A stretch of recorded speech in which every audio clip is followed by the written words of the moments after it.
Have you ever been told you're just too quiet? Or maybe you felt a little out of place in a world that just seems to reward the loudest person in the room? Well, what if I told you that quiet nature isn't something you need to fix? What if it's actually your secret weapon? Today, we're going to flip the script on what it means to be an introvert and show you the incredible advantages that come with it. Just think about these names for a second. A guy who revolutionized technology, an investor who became a legend, and the man who literally figured out gravity. These are some of the most influential people in history, and they all have one thing in common. They're introverts. It's proof that you absolutely do not need to be the life of the party to change the world.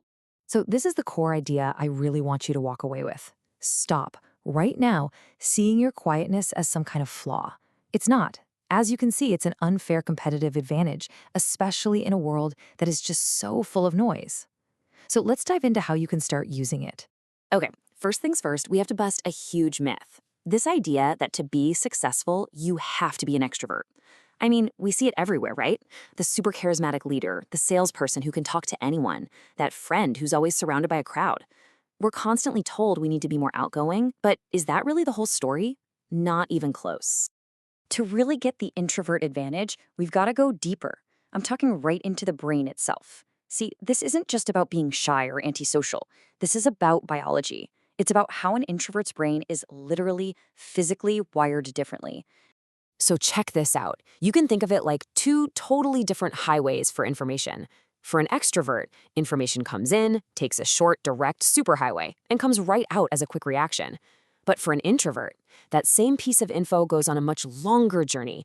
It's more like a complex, winding maze. It connects with old memories, it looks at things from different angles, it weighs the consequences, and only then does an answer emerge.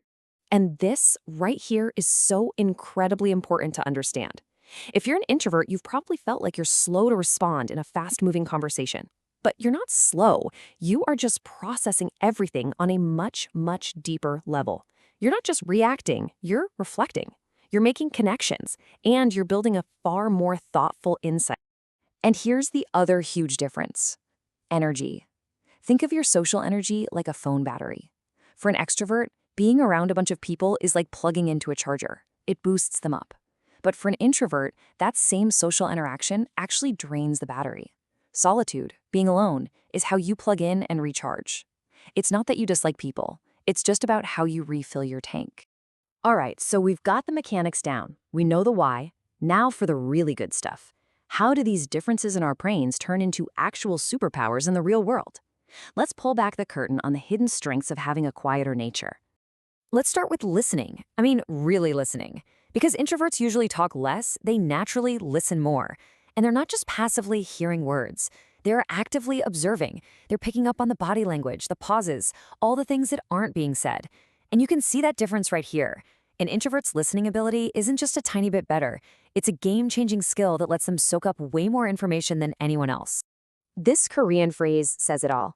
Depth conquers noise. It perfectly captures the next superpower. Just picture a chaotic meeting. Everyone's shouting out half-baked ideas. But the introvert? They've been quietly listening, processing, running everything through that internal maze. And then they drop one single, well-thought-out insight that just cuts through all the chatter and solves the entire problem. That, my friends, is the power of depth. So you can see how this all connects, right? It's like a domino effect. It all starts with that deep observation.